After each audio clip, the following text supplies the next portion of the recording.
দেখো, তুমি তোমার নিজরে কোনো সময় অপরাধী মনে করিও না। তুমি দুনিয়ার কোনো মানুষের কষ্ট দিলে তার কাছে মাফ চাইলে গিয়া মাফ চাইলে তুমি ছোট হইতে না, বরং তুমি অনেক বড় থাকবা।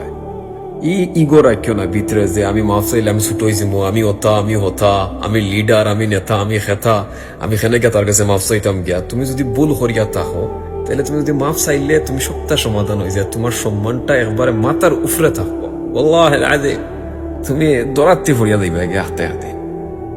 যেদিন মরবায় নানি খবরের সামনে দিয়ে মানুষে আটটিয়া যাইব নানি, যদি পাল্লা হইয়া চলাফেরা করিয়া যাও নানি দুনিয়ার মাঝে, মানুষে তোমার খবরে দিয়ে আটটিয়া গেলে দোয়া করবো তোমার লাগে, সুরা ফড়িয়া তোমার লাগে দোয়া করবো, হাত তুলিয়া খান দিয়া দুই চৌকুর ফানি ফালাইয়া তোমার লাগে দোয়া করবো।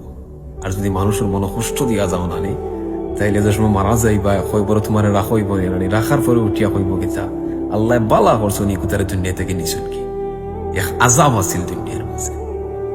তেবলা দেখো তুমি তুমি তোমার নিজরে কতটা নিকৃষ্ট বানাইয়া যাইরায়। দুনিয়া তো নিকৃষ্ট আসলে, মরার পরে তুমি তোমার নিজরে নিকৃষ্ট বানাইয়া যাইরায়, ও একটা ইগোর কারণে।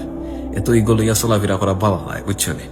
যদি তুমি নিজের মনে করো যে আমি ভুল করছি, মাফ চাইলিও, মাফ চাইয়া দেখবা মাফ চাইলে মনটাও শান্তি থাকে, ফেসের মাঝে আলাদা একটা মায়া থাকে, নুরানি চেহারা থাকে।